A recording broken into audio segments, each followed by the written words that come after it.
Conceive, believe, achieve. This is former UFC middleweight champion of the world, Michael Bisping. Paddy the Baddy here. You're listening to Combat Sports UK. And you're watching Combat Sports UK. Rob Smith for Combat Sports UK, and I'm delighted to be joined by the man who's chasing double promotion champion status, Dacre Bradley. Dacre, how are we, mate? Buzzing to be back on as always. Yeah, not long to go now. So yeah, excited.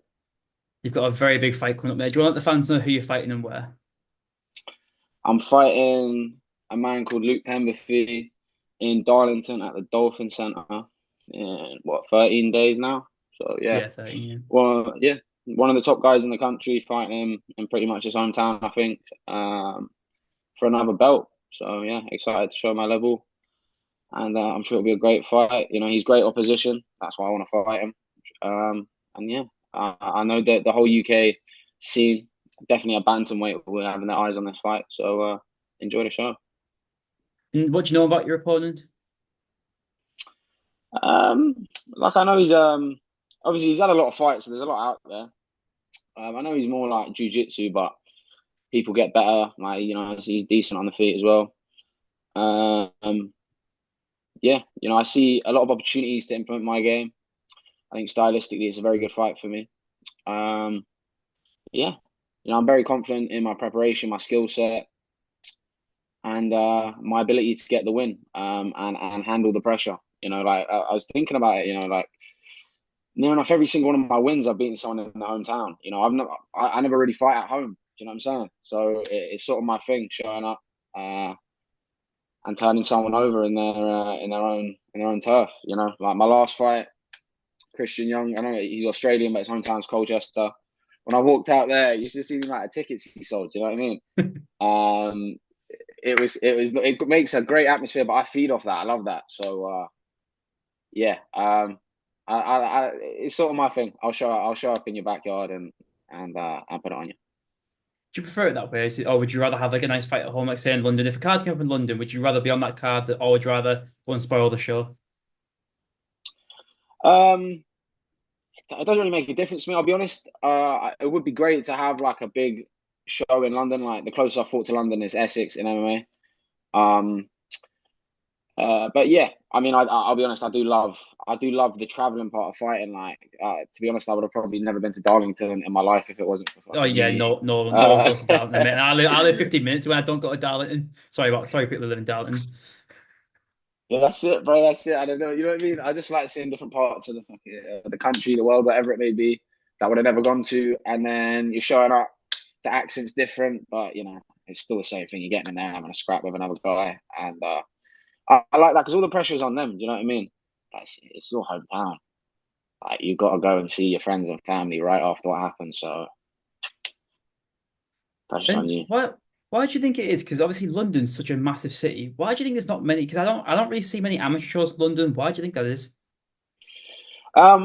There's one pretty big one like Fight Star. I've wanted to fight on that. I nearly fought on that once, but I got injured. That's the only one that's really doing it. But other than that, there's not really too many amateur shows in London. Like you've got ones that are dotted around it, but to be honest, like MMA is bigger in the north these days. You know what I mean? Like, and there's not too many southern fighters who really are going up north and fighting. I think, you know, I've gone to Wales and fought. I've gone up north and fought. You know, like I fought in Essex, all over. Like I'm trying to sort of like fight all the best guys around. You know, you see a lot of these fighters, they stay in their little region. You know, like down in Wales, a lot of the Welsh fighters, they don't like going fighting around in England, and northern fighters stay on those shows. But there's only like a handful of fighters you really see who go on all of them. And I think those are the ones who go on to do the most in the sport because they're the most battle tested when it comes to being a professional. And where's your favourite place that you fought? Cage Warriors Academy, I'll be honest, like my last fight, just because it was like winning the belt, was quite special. And like I had quite a lot going on in my life in the build up to that fight. So that was just a very special fight to me. But Unity is a great show. Like in terms of the production, in terms of like probably the best walkout I've ever had was like Unity. I made that walkout. I'm looking forward to that. That was such a good walkout, man. That was my favorite walkout. I remember I mentioned it in the interview with like the Scarface's quality, mate. We're going to see the same again. Yes, you know it, bro. You know it, bro. Yeah, But better this I love time. it. Better this time. This time for the belt. You know what I mean? Just bigger and better every fight. That's the aim. But yeah, you need to do a great job of production. That's my favorite thing about the show. Like even the walkout, it takes about 5 minutes. You get in the cage. There's the announcement. There's all of this. You get your bit. He gets his bit. They do. They really let you have your moment. And it really feels like that fight. You know, some of the amateur shows, you sort of come out, you get in there, you fight. Like it happens quite quickly, which I don't really have a problem with. But I do quite like, enjoy the spectacle of it.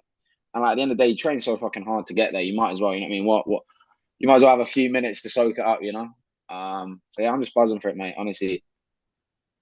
And so you kind of mentioned like your opponent's had a lot of fights. I believe he says 14 amateur fights. Do you think his experience could play any factor in the fight? Because you're still quite young in your career. Yeah, of course it will. You know, like I've fought a lot of experienced guys. Like literally every single fight I've had, the other guys been more experienced than me, by a good bit in pretty much all those fights as well.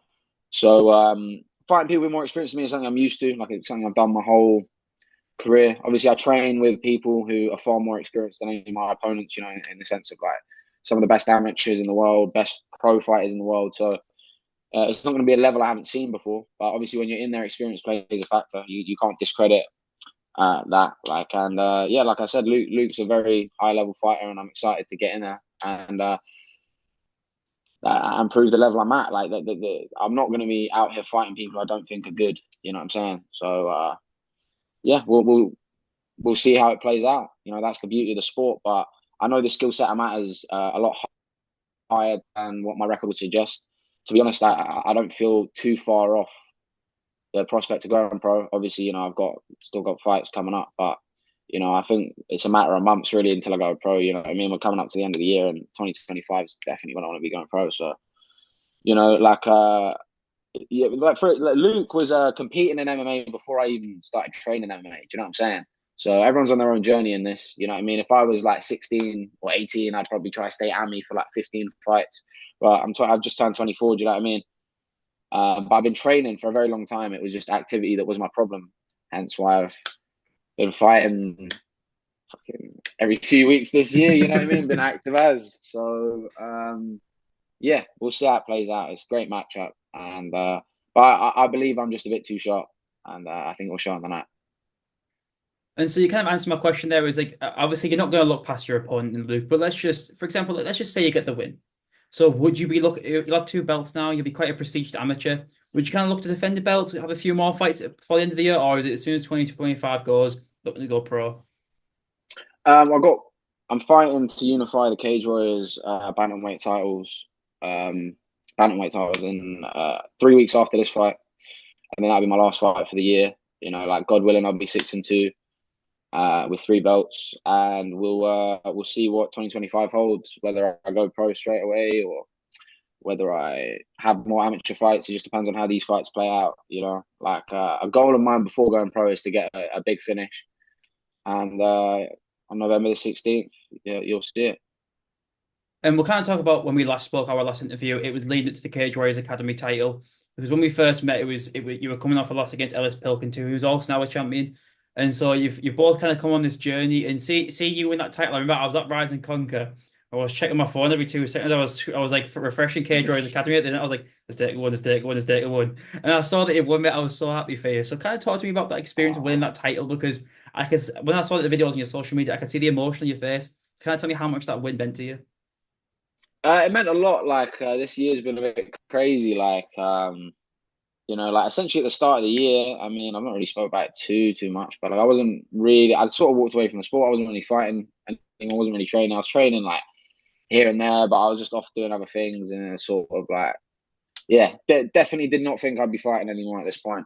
And then I only really got back into it like in March, and I was just like, when I came back to it, I'm like, if I'm doing this, I'm like, I'm fucking doing it. So then fought May 11th, fought June against Ellis. 3 weeks after that one.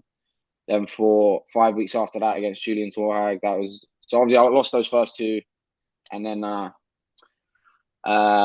and then beating Julian Torhag that got me back in the win column. And then that was in July. Then after that, I just beat Christian Young for the Cage Warriors Academy belt, as you said. So it was like a long road of like going from not thinking I was fighting anymore to like now being one of the best guys in the country with with one of the best belts around. Do you know what I mean? So there was that element, and obviously there was some personal things that I had, like family members pass away in the build up to that fight, and just sort of other things, which made it a bit more of a big thing. But that's fighting, you know what I mean? It's all inclusive. It's like your whole life. It, a lot of the time it's stuff off the mats and outside of the gym that can make or break a fight or a fighter's career. So yeah, that's something I've got very good at controlling. And I've been in a very good space now for months now, like in terms of consistency. Like you can ask anyone, I'm at the gym every single day. I'm one of the faces you will see every single day, twice a day doing it. Like I live that life. I don't leave any stone unturned. Like, because I've been guilty in the past of being maybe a little bit less serious than other people and getting away with it. But this year, it's shown like my work rate and my activity, you know what I mean? The proof's in the pudding. Well, I think it's safe to say they made the right decision to stay. I think I think if you didn't make like, what kind of influence the decision to come back to MMA? Just the fucking way my life was going when I wasn't pursuing this anymore. Do you know what I mean? Like I'm sort of guilty of maybe like slipping into the wrong crowds when I'm not like dialed in. So that's what the sport. But that's crazy. It kind of reminded me of why I got into the sport in the first place, because it was to get away from sort of that sort of lifestyle. And then yeah, so came back into the sport. I just had that itch. Like I'll be real. Yeah. It was like when I was like I'm done with it. Like there's a few people I used to train with like in different parts of my life, and I'd see them fight, and I'd be like, I used to get the better of that guy. Like, I could, you know what I mean? Like, and then I was like, fuck this shit. Like, and then I came back and never looked back, mate. And here we are. And when you won that title, how did you celebrate? What was like your cheat meal after the fight? It's always a Mackey's, bro. Like, there's nothing else ever really open, or a Domino's. Like, but obviously after this one, There's literally it's like the two, isn't it? Yeah. there'll be maybe a McFlurry and then nothing else, because I got to make championship weight again 3 weeks after. So we're staying dialed in, but I'm gonna have a nice Christmas at eating. I can tell you that, bro.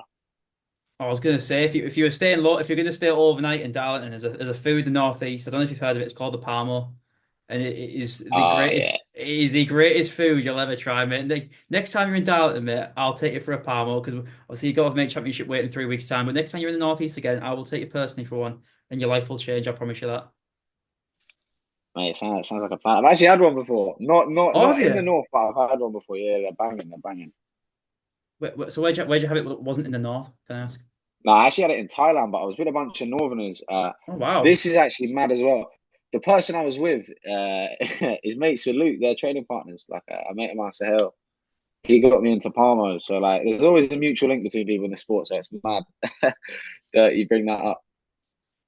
And then my final question is kind of a double header. I've asked every fighter who I've interviewed for the card this question. So imagine we're doing your sky boxing face to face where they kind of sit around the table. Imagine you're sat across from Luke right now. What message would you send to him? And then also, can we get an official prediction? See you soon, my man. Very confident that I'll be getting a finish in this fight. Confident on the feet, on the ground, in whatever exchanges play out. So we'll see on the night. All the best until then, and yeah, God bless. Well, mate, I love it. So, any last chance to shout out your social medias? I'm sure you've got a link in your bio for tickets. I think tickets are probably close to getting sold out by now, but just in case they're not, I'll give you a chance to shout out your socials, mate. So, what's your Instagram and stuff? It's Dacre_Bradley on Instagram. That's the only one I'm really active on. Get at me there for tickets or whatever else. So yeah.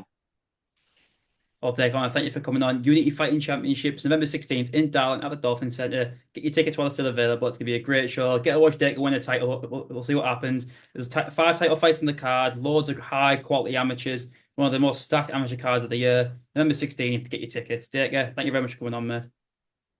Cheers, Rob. Legend, bro.